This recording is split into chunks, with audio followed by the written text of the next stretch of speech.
चंचूला देवी। देखिए, देवराज ब्राह्मण चोरी करने के बाद भी भगवान शंकर के धाम गया है। उसका एक कारण था कि देवराज ब्राह्मण की माता एक लोटा जल शिव को समर्पित करती। कितना जल? जम के बोलिए जरा, एक लोटा। और आप सबको कहूंगा, शिव मंदिर में प्रतिदिन एक लोटा पानी, एक लोटा जल अवश्य अवश्य चढ़ाना।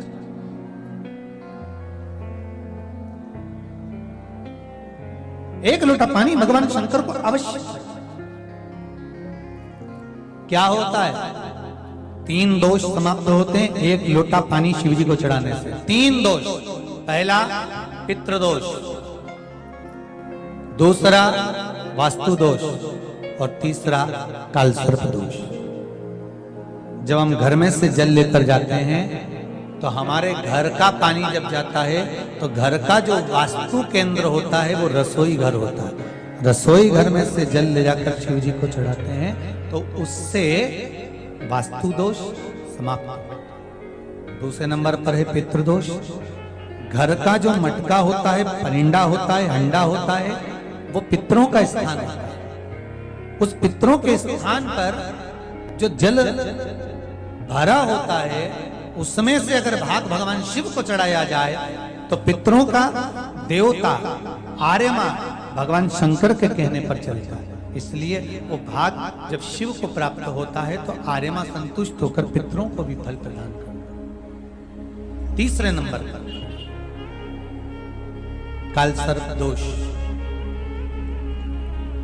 भगवान शंकर को एक लोटा पानी अगर चढ़ा रहे हो, भगवान शिव पर एक लोटा पात्र जल का अगर चढ़ा रहे हो तो आपका कालसर्प दोष समाप्त। कालसर्प दोष होता कैसे? शंकर भगवान का चढ़ा हुआ जल तुलसी जी में चढ़ाने से पत्रिका में कालसर्प दोष हो जाता है। जैसे माँ जो होती है ना, घर की जो माँ होती है, अगर गर्भ में बच्चा है, गर्भ में संतान है और वो शिव जी पर अगर एक लोटा पानी जैसे शंकर जी पर जल चढ़ाया, थाली में सारे भगवान को निला लिया, गणेश जी, देवी जी, शंकर जी, सारे देवताओं को एक ही थाली में रखकर स्नान कराकर वो शंकर का चढ़ा हुआ जल जब चढ़ाया जाता है तुलसी जी में ले जाकर लोग डाल देते हैं, उससे जो बच्चा जन्म लेता है उस बच्चे की पत्रिका में कालसर्प दोष आ जाता है।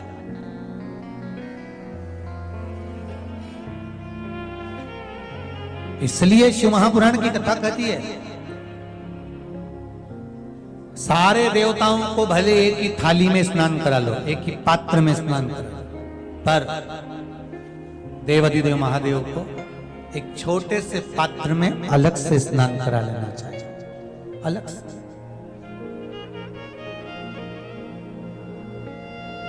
और उस पात्र का जल शिव जी को समर्पित करा हुआ जल तुलसी जी में नहीं डालना। तुम्हारे घर में जो पौधा हो आप उसको उसमें समर्पित कर दो। जैसे बेलपत्री चढ़ाने के बाद जल चढ़ाना या जल चढ़ाकर बेलपत्र चढ़ाना। एक पत्र है, बड़ा सुंदर है, छोटा सा भाव, प्रश्न अच्छा है, आप सबके हित का।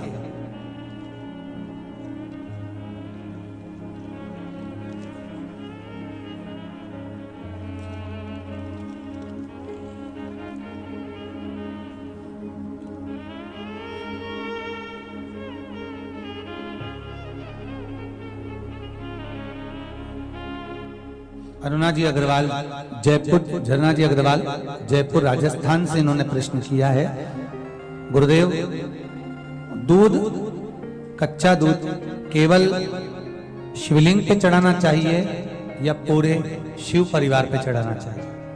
प्रश्न अच्छा है। और शिव महापुराण की कथा रुद्राक्ष उत्सव चल रहा है तो आप उसको समझें। दूध केवल शिवलिंग पे चढ़ाना चाहिए या जो शिवलिंग के आसपास में सभी परिवार विराजमान होता है उस पे भी चढ़ाना चाहिए? अगर लिंग पुराण आप उठाकर देखेंगे तो लिंग पुराण में एक बड़ा सुंदर संवाद आता है जिसमें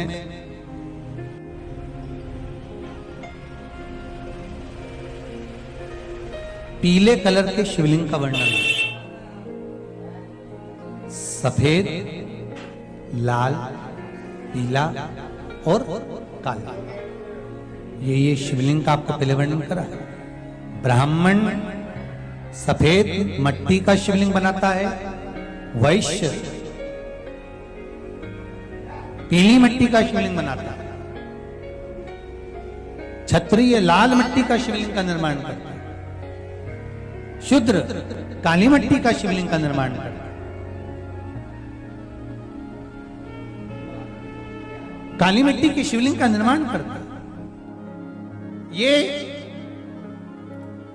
जो वर्णन किया गया है कि उसमें लिंग पुराण के अंतर्गत एक पीले शिवलिंग का वर्णन आता है कि पीला जो शिवलिंग होता है उस शिवलिंग का भाव कितना सुंदर बताया गया है। उसमें व्याख्यान वर्णन में आप अगर पढ़ेंगे देखेंगे लिंग पुराण के अंतर्गत तो उसमें आता है कि दूध जब आप देव अधिदेव महादेव के शिवलिंग पर समर्पित करते हो तो शिव महापुराण की कथा कहती है, लिंग पुराण कथा कहती है, नर्मदा पुराण, स्कंद पुराण, पद्म पुराण, अग्नि पुराण, सारी पुराणे वर्णन करती है। वराह पुराण, ब्रह्मवेत्ता पुराण, ये जितनी पुराणे सब वर्णन करती है कि जब शिवलिंग पर हम दूध चढ़ाते हैं तो केवल शंकर भगवान के शिवलिंग पर दूध चढ़ा देने से संपूर्ण परिवार पर दूध चढ़ जाता है। अलग से हमें कहीं चढ़ाने की जरूरत नहीं,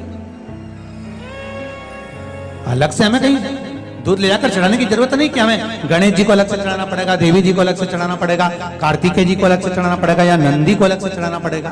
तो जो प्रश्न करा है जन्ना जी अग्रवाल जी ने, जयपुर राजस्थान से हैं, सुंदर प्रश्न करा है।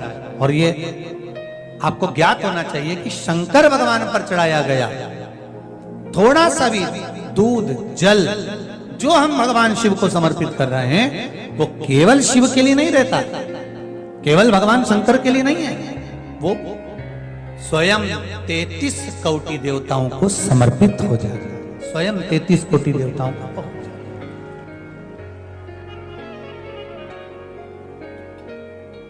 अलग से देने की जरूरत नहीं होती।